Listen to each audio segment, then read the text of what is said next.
Good morning, ladies and gentlemen, and thank you for joining us for today's webinar called Making Live Events to an Engaging Virtual Experience. A warm welcome as well to our guest speakers. We are very grateful to you all for dedicating your time to share your knowledge with us this morning. This webinar aims to provide you with the tools required to adapt to the major changes occurring in the events industry and the new normal where live experiences have now become virtual.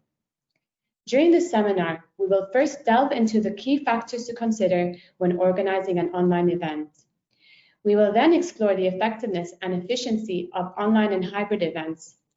Afterwards, we will be discovering about transforming physical events to hybrid events. And finally, we will have a special bonus session on personal development for boosting work productivity. This webinar is organized and hosted by Domus Events, which is the leading event and exhibition specialist in the UAE. It was established in 1995 under the Domus Group. Domus Events is also the organizer of its own show, the famous Dubai Heli Show, which is a biannual international helicopter technology and operations exhibition. Domus Events has also successfully organized and managed events for the government and private sector. Additionally, Domus Events provides exceptional event management services by managing, organizing, and converting your physical events to hybrid and virtual events through its unique virtual platform. For those of you just joining us, please make yourself comfortable, and for your convenience, please check your speakers or headsets are working properly. The webinar will take approximately 1 hour and 30 minutes and will end around 12:30 p.m. UAE time. We'll be using English as our medium of language throughout the sessions. This is an interactive webinar, and we welcome the audience to interact, share insights, and ask questions during the webinar by typing in the chat box. We will address your questions during the question and answer at the end of each session. And some exciting news for you all. At the end of the webinar, we have some special prizes to be given away to 3 lucky winners who will be picked at random. These winners will be revealed at the end of the webinar, so please stay tuned. Without further ado, I welcome our first speaker for today, Vivien Hoe, who is a digital events strategist and virtual events coach joining us from Singapore. She will be sharing with us the key factors you need to consider when organizing an online event. Vivien is an event industry veteran with more than 30 years of experience and has produced both live events and digital events across Asia-Pacific region. Her industry knowledge and experience in both live and virtual environments make her a worthy podcasts and virtual conferences. As the host of all things about virtual events, each week she shares best practices, concepts, and interviews to empower fellow industry professionals on the future of events. Thank you for joining us today, Vivien. The space is yours. Okay. Hi, everyone. My name is Vivien, and welcome. I'm actually from Singapore, so I'm very privileged today to share with you a little bit more about how to actually convert from physical to live events. So I have some slides going on. Could the organizers please help me to share the slide? Otherwise, I have to do some. Yeah. So just great. Just give me a second. Okay. So what I'm going to share today is, can everyone see the slides? Okay. Like the title, going digital from physical to virtual. Well, I reckon that a lot of you as organizers, as marketers, as well as business owners and trainers, one of the things that you would have actually basically caught off guard, or most, in fact, would be from doing so much in live events, and after that you have to pivot to suddenly pivoting to virtual would actually be something that you would, for some, they're not really familiar with. While for others, it's expediting their plans to go to virtual. So as a virtual organizer, as a coach also, I've actually been advising a lot of our clients. I've hosted also our own, and we have an upcoming virtual festival coming up to empower more of the audience about the big potential of virtual events. But first, let me share a little bit more about why virtual. Now, virtual itself, basically, to many, it's just basically a word, where where virtual is anything to do with any events that you can host in the platform from online. Okay, but what makes it different from live events is that virtual has a very much bigger audience outreach, where live events it's limited.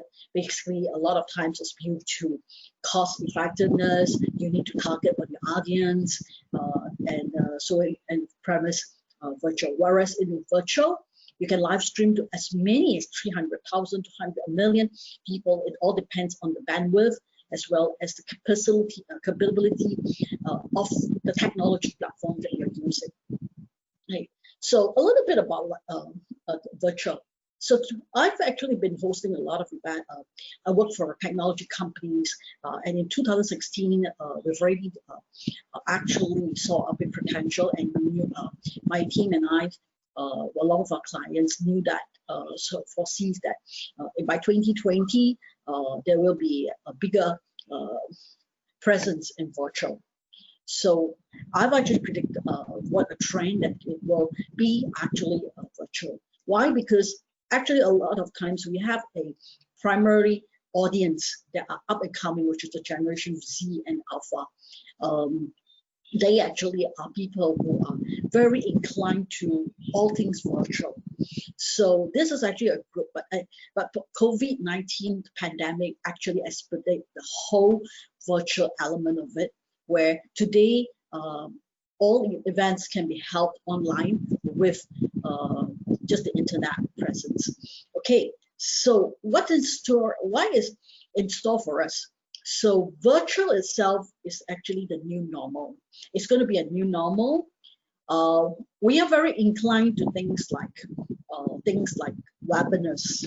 Okay, we are familiar with that. We are also familiar with virtual networking, virtual exhibition halls, and this is going to be something that we will have.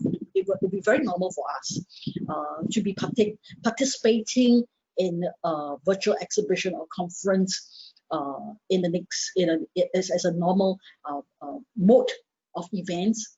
But that does not mean that live events will not go on. Live events will always be around, but it will now move to hybrid, because where countries where people would want to say, companies will be wanting to save money, transportation, tickets of flights and accommodations will be something that you can save. So that's where hybrid will come in. But I'm not going to share much about hybrid, because I believe the next speaker is going to share about hybrid later, the potential and all that. Okay, so next, like a title, how we can do it? Online events and offline events has a lot of similarities, but the biggest similarity is actually how you design, and involves a lot of the strategy. So here in our plans that we use, my team and I, we developed a framework called IDEAS, IDEARS. So IDEAS has always been the framework that we use when we develop and we plan events for life.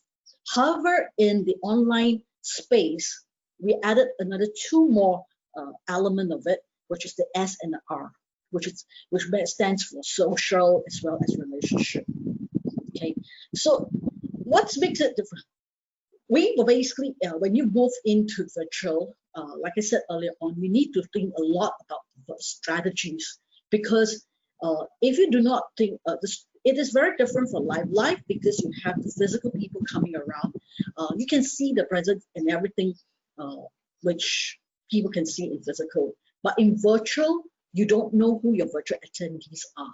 And so he can be a person, a gig person, he can be a CEO in short, but you don't, and the biggest effect of it is the engagement part, because a lot of times people get tired of the conversation, they got very tired of it, and they just leave the virtual event. And you wouldn't know when they leave unless you see the persons attending exceeding. Okay, so this is also one thing that a lot of virtual, event organizers are now currently facing a headache, I would say, when it comes to engagement, because this is actually, it involves a lot of strategy work, it involves a lot of funding. So this is something that, you know, they always get, how would I say, stuck, because often a lot of times they do not see the effect of it because of the way it is designed.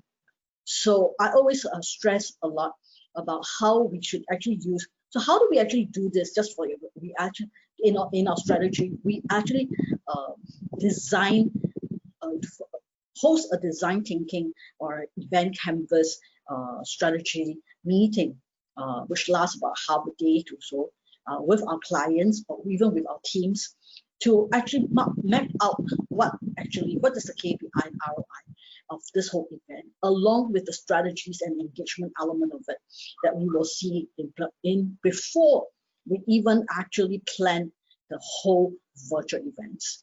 So a virtual event, one element of it, which I highly recommend, is actually doing a design thinking or event canvas strategy session before you actually start, because it will really help you in planning your overall event and cut off all the simplest issue. Okay, so this is something that how we, when once you have that in place, the rest of the planning is very similar to a live event. The only other factor is you have to add in the digital element of it, which is like digital marketing, the funnels, the sales funnels of how you're actually going to plan the event. And so this is one element of it that is different from physical to live events to virtual events. Okay, next. So what are the key considerations that you need to consider? Okay, now as you all know that in live events presence, we have actually things like live sharing. Then in the last couple of years, we will add in live streaming where clients are able to watch it if they're not able. Now coming forward, live streaming will become a new norm, because that is something that people are already getting used to it. In live presence, event presence, you have things like food and beverage, but in virtual, you don't have, but you can still create something similar. Okay, networking, and people go there for their target audience there. However, in virtual, in actual fact, you can actually plan some similar things in terms of that. Okay, so what does virtual has?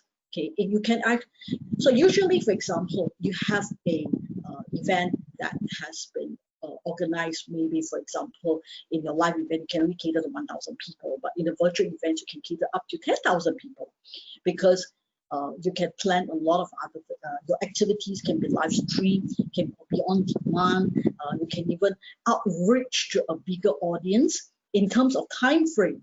Okay, so for example, you are based right now in UAE, and your time is in the morning, whereas I'm in Singapore, but I'm in the afternoon. Okay, so if you want to reach out to an audience in Singapore, or Asia Pacific, what time do you need to do? So in virtual, these are elements that you can actually consider. It is possible to do, and it's becoming more popular with a lot of companies as they plan an event that the time frame of every country will, like for example, Europe time frame, America time frame, Asia time frame, can each be able to watch the live conference, but in different timing. Recently, we hosted one where our clients is based in Singapore, and they have presence in US, and they wanted to, and Europe as well as Australia. So we started off the time frame. the first kickoff in Asia at Singapore time. And we also did the next time frame, the next key launch, the same thing, okay, at 2 o'clock Singapore time for the India time, and of course for Europe and US, we started at 8 o'clock. So, but all the content are similar. And what else happened was, in virtual, we were able to get speakers of different countries to kick off the keynote speakers of this 3 countries in different time frame. And in virtual, this is something that you can consider. Okay, so what else? And another very important part is that in virtual, you can actually capture a lot of data.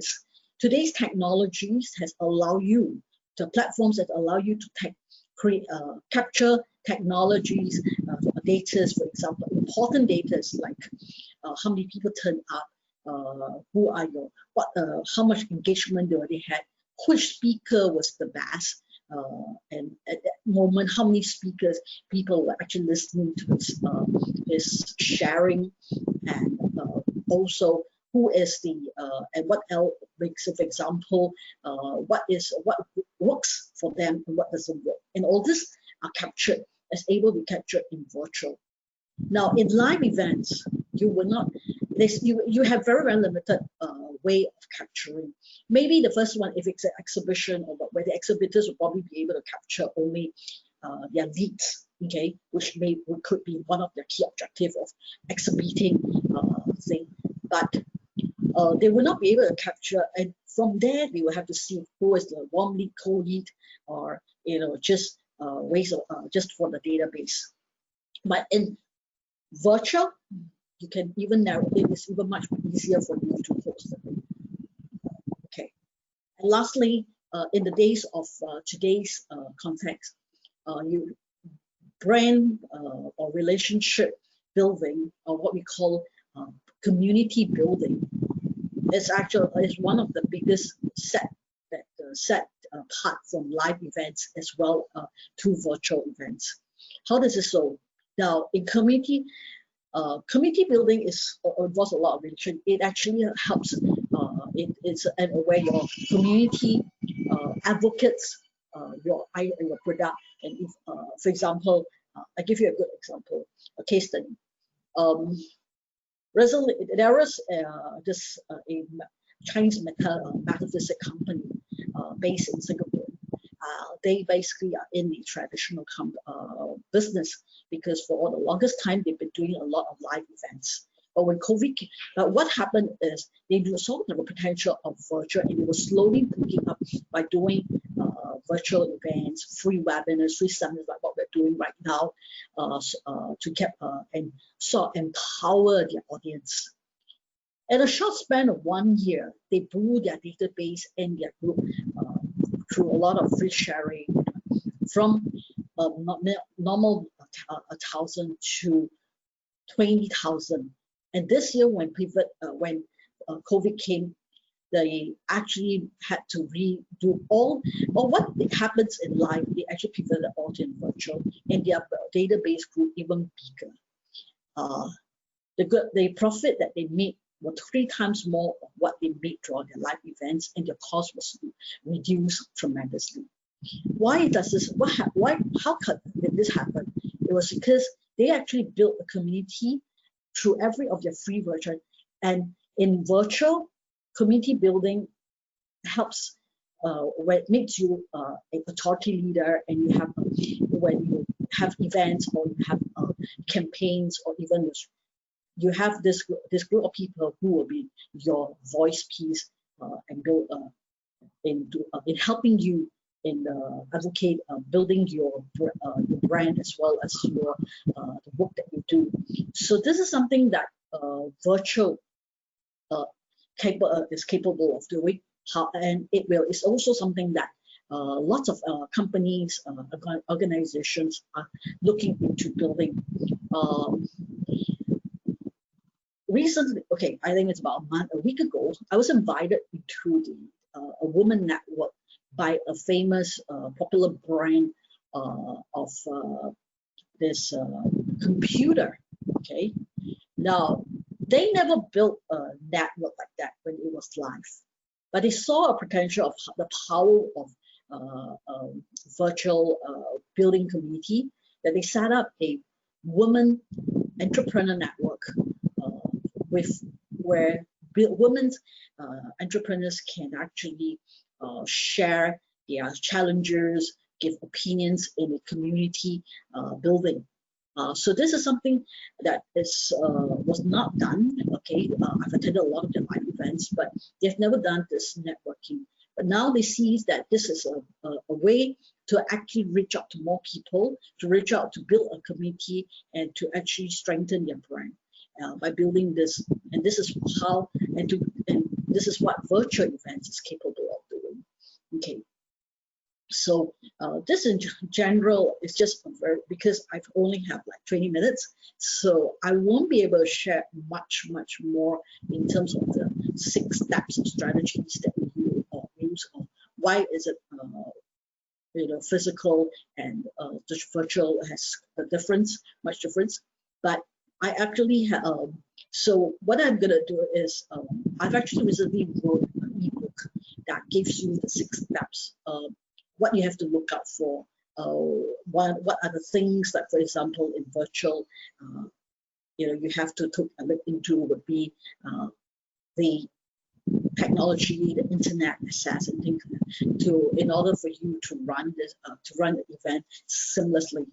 So you guys can actually can collect this book if you just by subscribing to this page, and I'm happy to give you this to share this book as part of my legacy, or I would say something that I'd like to give back to the community in sharing with you the 6 strategy steps that we use in actually running your first virtual events. This is a book that I've written. It has not been given out to many people yet, but if you want a copy, you can just subscribe to it. Okay, so how can you connect with me? Basically, you can connect with me on LinkedIn or my email. And if you would like to know more about the 6 strategies that we use, the methodology, it can be found in our website. So that's 4 I have for you. If you have any questions for me, I'll be more than happy to share with you. Thank you for a very interesting presentation, Vivien. Yeah. Again, audience, we would like to apologize for the delay in starting the webinar, and we thank you all for your patience.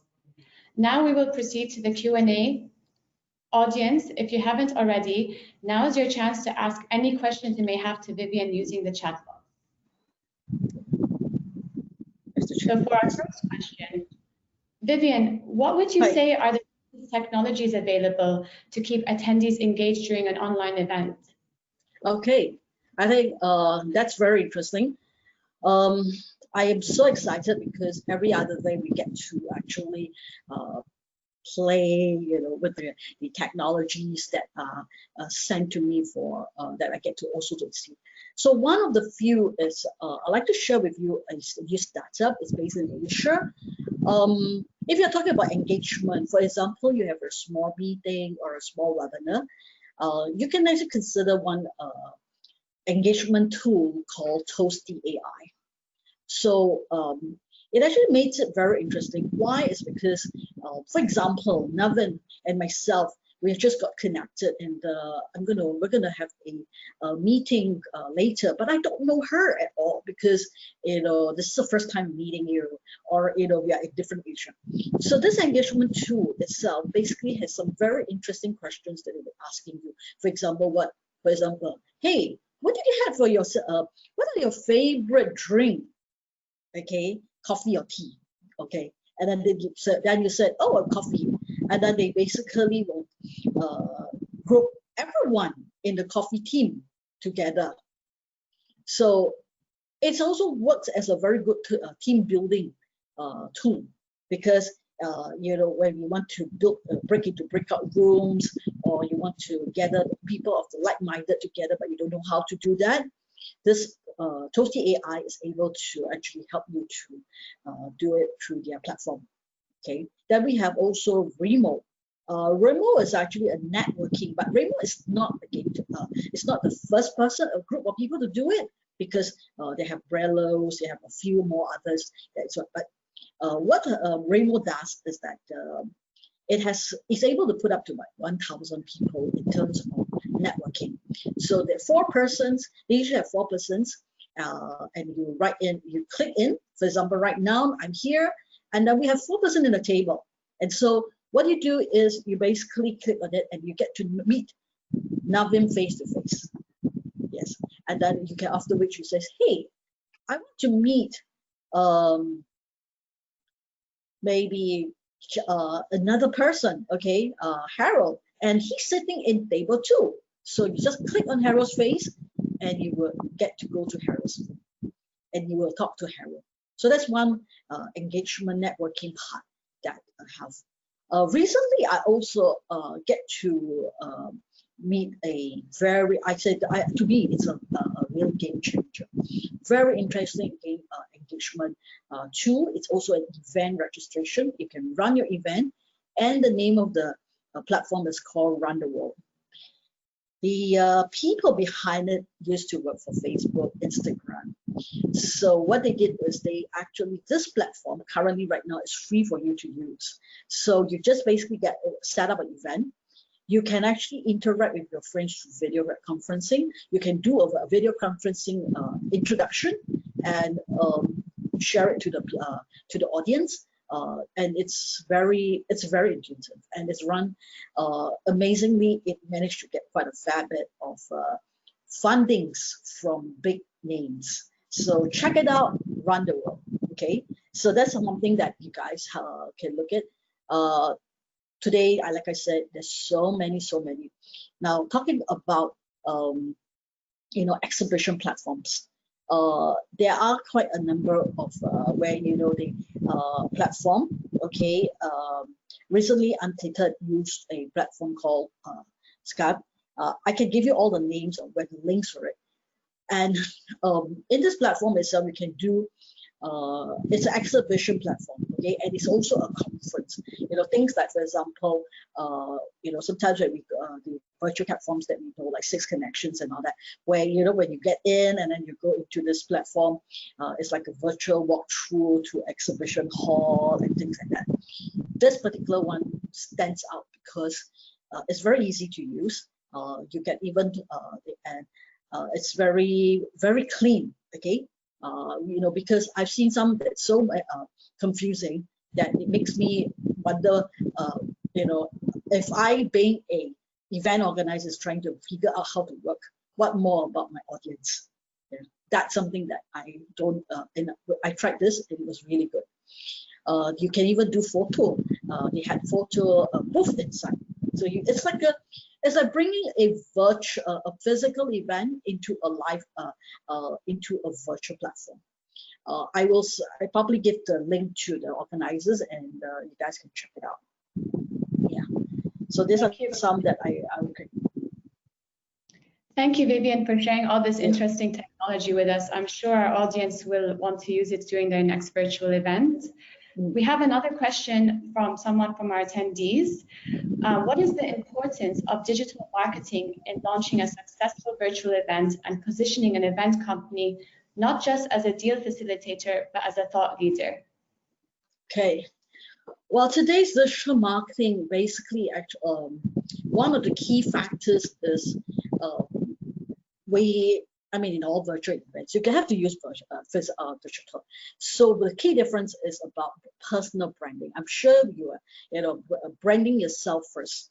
Branding yourself not through simple talks, starting off your funnel with getting more and more talks, podcasts, even doing virtual, putting yourself in a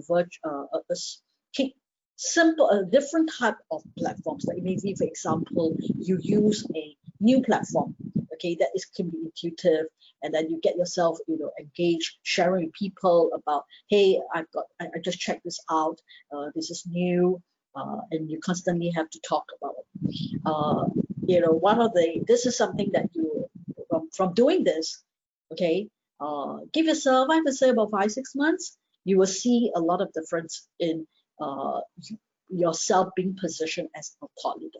But more importantly, is when you are a thought leader, you have to share something that maybe other people will think that, no, it is not true at all. But always believe in yourself that these are things, because you take an effort to share, to do some research and analyze it. So whatever you shared about it is something that maybe others will not. Because in this world of Google friendly, okay, search, any topics can be Googled. But what sets you apart as a thought leader is your experience from your live events, through your work experience, through your case studies, and then you share it with the client, and you share it based on what you know. And that will definitely set you apart as a thought leader.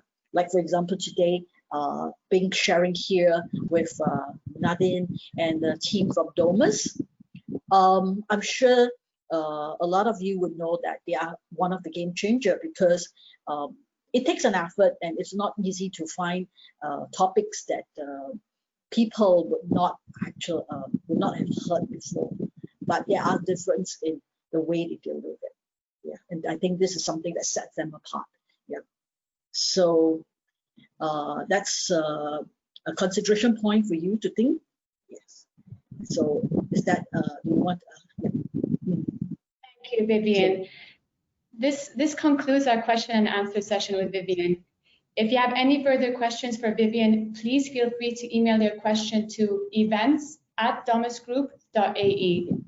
We'll now post the email address in the chat box for your reference. Thanks again, Vivien. Thank you for it. So Vivien and our other speakers are also available for independent trainings for individuals or groups.